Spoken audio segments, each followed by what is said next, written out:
Welcome back to Texas Sawdust, everybody. This week, we finally finished the upper cabinets. Let's get into it.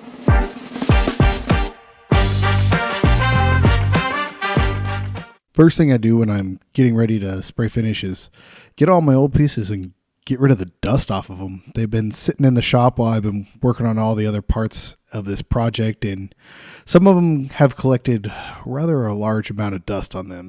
After I brush them off, I like to wipe all my parts down with acetone or something similar. There's a lot of dust that can live down in the grain of the wood, especially on an open grain like hickory. And so I like to make sure that all of that dust gets removed. Anything you leave on your parts will show up in your finish, and especially when you're spraying a clear finish like I am.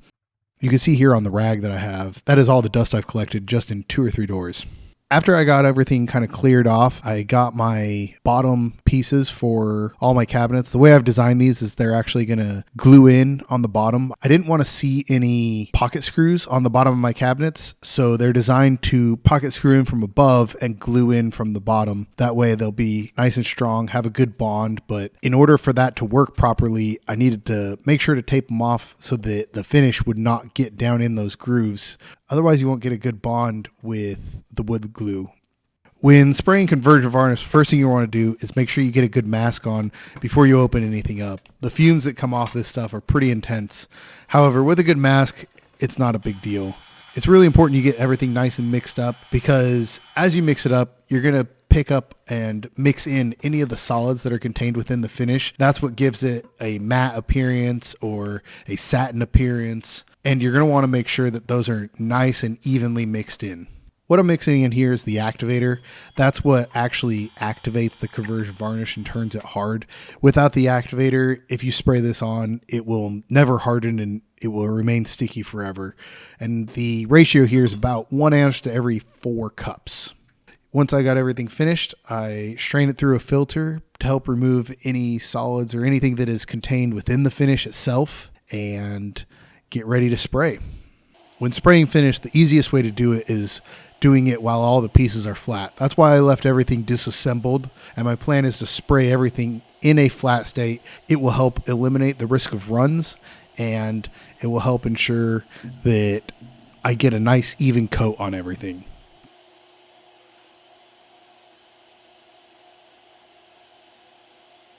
It's really important that you have the gun as close to 90 degrees to whatever you're spraying as possible. That'll give you the best finish. I'm no expert on it. I'm still learning, but I'm doing okay, and I'm learning as I go. All this footage is sped up, so I'm actually moving significantly slower than it looks. But man, if you watch this in real time, you guys will get real bored. Another tip is you're going to want to make sure that you start spraying when you're off the panel.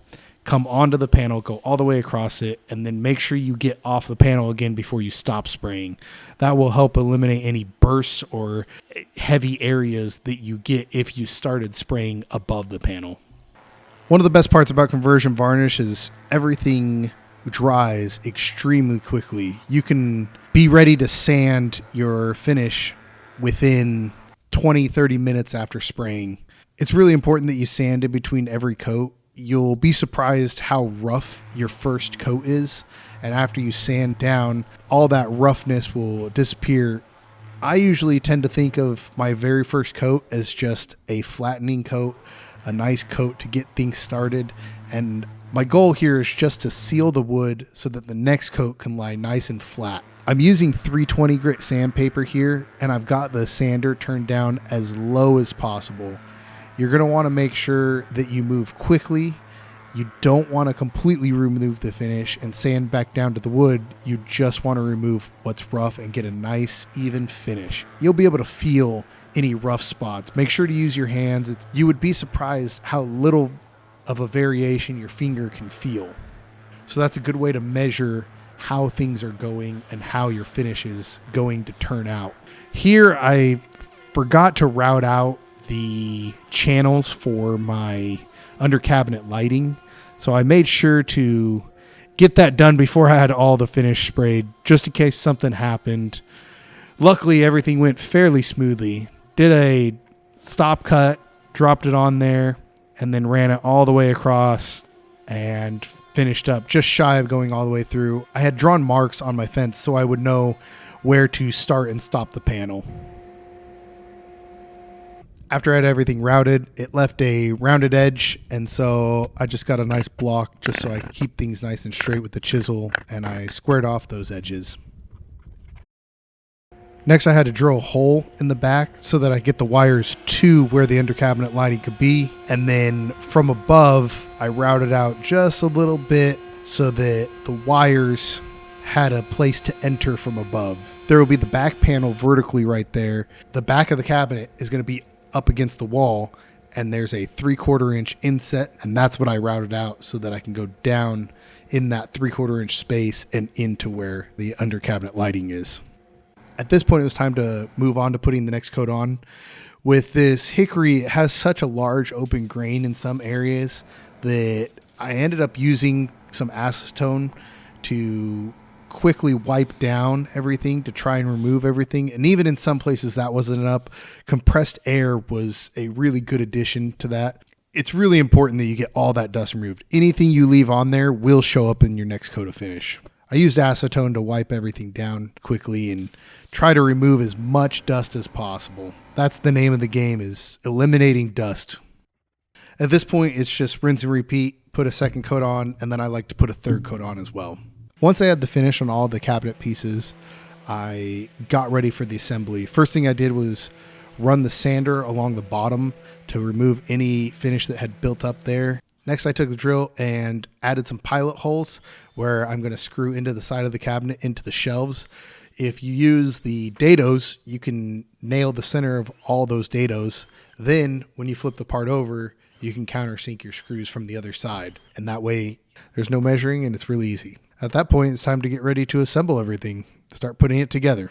The biggest thing when you're assembling is make sure to take your time, use your clamps, get everything nice and perfectly aligned. This is the final assembly, and so you're going to want to make sure that everything meets up exactly how you had planned. You can see here I put several clamps on just to go ahead and start adding screws. Make sure everything was nice and tight.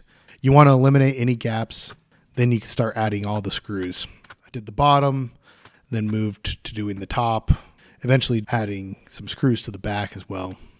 Once the main body was assembled, it was on to adding the shelves. Again, using clamps to pull the sides nice and tight, then going through and adding screws to the sides of the shelves and adding some screws to the back as well, just to make sure to hold those shelves in place. After the first one, rinse and repeat. Add some glue, put your back in, put your sides on, do all your pre-drills. Add your countersinks to the outside.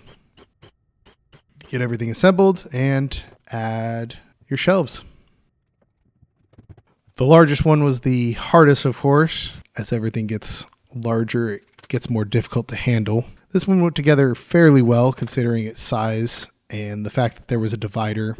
The tricky thing about this one was the fact that that center panel made it so that I could not screw to both sides of the shelves.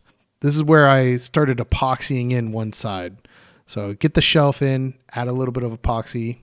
I'm using Total Boat Dixo, and let me tell you, that stuff was awesome. Extremely thick, but easy to work with. I squeezed some out onto a board, made sure it was nice and mixed, and then I used a paintbrush to put it in place. You can see here how thick it is. It literally did not drip, and I highly recommend you using it for an application like this, especially when you're trying to epoxy something in a vertical position. The next day after everything had hardened and dried, I moved on to doing the face frame. As I mentioned earlier, the bottom of the face frame, I didn't want to have any pocket screws showing from below. So even though I'm pocket screwing the sides and the top in, the bottom would have been free floating. This is where I decided Dixo was a great option here as well. Lots of clamps, again, ensuring that everything is in its final location. And the clamps help make sure that while you're pocket screwing, nothing moves. Pocket screws tend to pull and push a little bit as they're going in. And so if you can get everything nice and tight and held in place with the clamp, then you can ensure that everything remains exactly where you want it to be. I'm using a side clamp here to make sure that everything's pulled in line. This is one area that I wish I'd done a little bit better on. Somehow, I did not overlap the edges of my face frame. I've built cabinets before where the face frame overlaps, and it's nice and easy because any imperfection is hidden by the overlap. Have a nice 1/4 inch overlap on each side. But whatever I was doing when I made these, I thought, oh, it'll be perfect if I have it meet up nice and perfectly to the edge of the cabinet. And that made assembly a little more difficult. Everything ended up looking really good, but if you're going to do this, make sure to add an overlap. For these side panels, I was able to screw into the back of the side panels from below and behind where I have that 3/4 inch inset. But on the front edge of the side panels, there's nothing to hold those in because, again, I didn't want to have any screws showing. And so that's where I used that thick sew as well. Lots of clamps in this assembly. I've got a nice spacer block here in between because I actually did think ahead to have my face frame overlap the edge of the side panels. So I use a spacer block to ensure I'm getting nice clamping pressure. After the first one was done, again, it's just the name of the game, rinse and repeat. Get your face frame on, get your side panels on, epoxy on the front edge of the side panels, screws from below and behind, clamps to make sure that everything is right where it needs to be. This is one of those side panels that I ended up just absolutely adoring. So much grain and figure and just looks so good.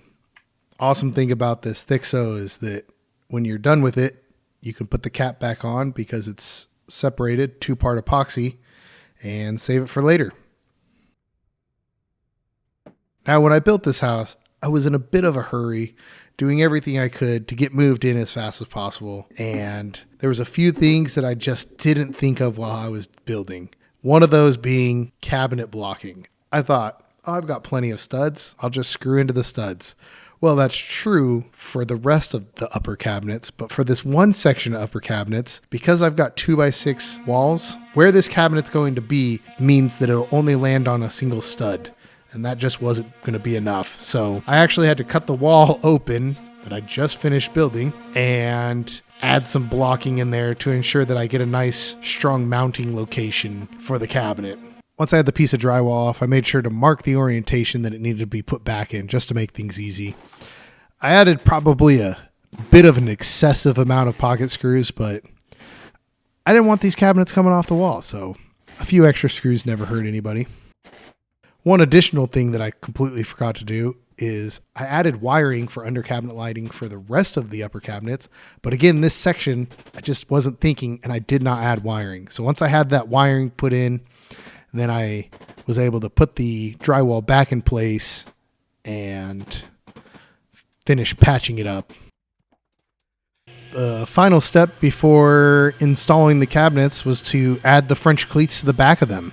So got some pieces, made sure to mark the orientation that they needed to go, so I got everything on there correctly. If you do not have this countersink tool made by Amana, I highly recommend you pick one up. It is a bit spendy. I think it's like $40 or $50, but man, it's totally worth it. I made a jig just to make sure that they were all spaced exactly the same. That way I could put the other half of the French cleat on the wall at the same height for all of them. And then I would know that they would all land exactly where they needed to be. And I used some thick sew on the back of these French cleat pieces on the cabinet just to ensure that they have a nice strong bond. The last thing you want is the one thing that's holding your cabinets up to come off. When I cut this piece, this little portion of the French cleat actually ended up getting a little bit of a bow, so I took a clamp and made sure to pull that straight. At this point, it was time to add all the cabinet hardware. These are Bloom soft close hinges. I highly recommend them. They work really well. The best procedure that I've come up with for installing these is install the door half, then install your top hinge. Let the door hang from that. Make sure to support it yourself, but let the door hang from that and attach the bottom hinge on there. And then pre-drill and mark where the bottom hinge is going to land. And that way you make sure that it lands exactly where it needs to be and all your hinges will line up. You can see here, this is where I realized I put all of my center hinges right where shelves were going to be. I don't know how I made that oversight, but I'm going to have to go back and fix these doors in the future. I think what I'll do is I'll just cut a plug, put the plug in there, and then re-drill them in the correct location. You can even see here, I noticed there was a problem. Thought, oh, I'll just move up the hole, and got it wrong again. So at that point, I just called it a day on adding holes, and I just mounted the doors where they go with the holes that were already in it. Once I get the plugs installed and sanded down, new finish put on them, you'll never be able to tell. But just something to look out for. Make sure that you do not have shelves where you plan on putting your hinges. Here I'm just adding a counterboard to the backside of all of the French cleats so that the screw heads won't be in the way. And then it was on into the kitchen for mounting all of the other halves of the French cleats to the walls. I got a laser level and figured out where the stud was and just marked it so that I would easily know where the stud was when I was doing all this. Even though I added blocking, it just helps in case you need that stud for any reason. I made sure to get the first screw in the stud, and then I added the additional screws to the blocking that I added. Once I had the cabinet hung, I added a safety screw just above one of the upper shelves. You can't see it from the ground, but it makes sure that even if the shelf gets bumped, which these are extremely heavy, but just in case if it gets bumped, it'll be rock solid and can't get lifted off those French cleats. And then it was time to mount the doors. Once that was done, it was rinse and repeat for the other cabinets.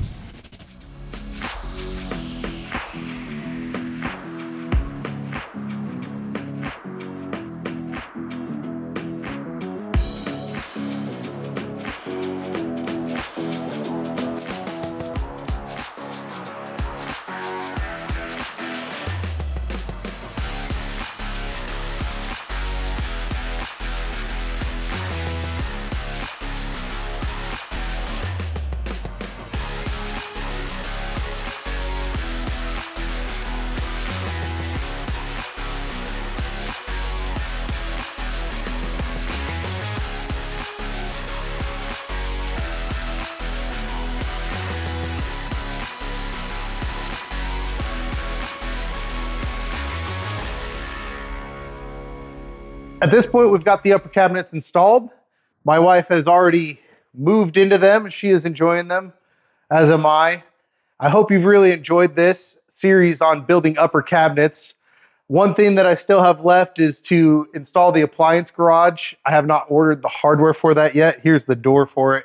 So I need to get that going, and I need to add the power back here for that, but that'll happen in the future. Please, if you enjoyed this, like and subscribe. And I look forward to the next challenge. Until next time, get out to the shop.